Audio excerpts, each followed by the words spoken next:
Susan Salser watched the Palisades Fire approach her home Tuesday from her kitchen window, snapping these photos.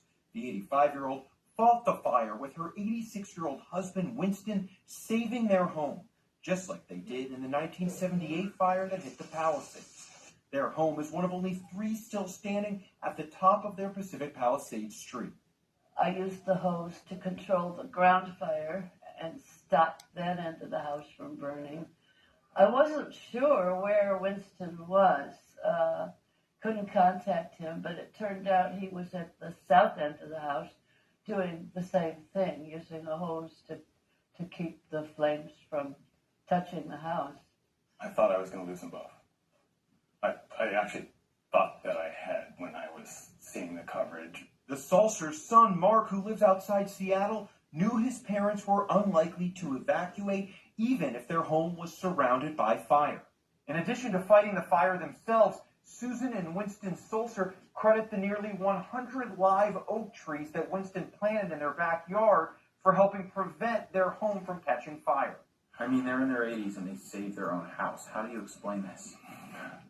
Tenacity.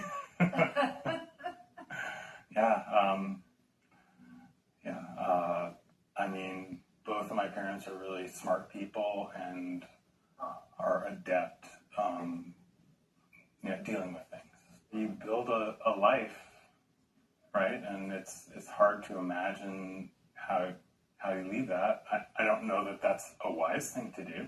Winston Salser was injured fighting the fire with his garden hose, suffering burns on his arms and legs that will keep him in the hospital for a week. But Susan Salser says he'll be okay, and even without water or power, she hasn't left her home and has no plans to. This is heaven for me, this location.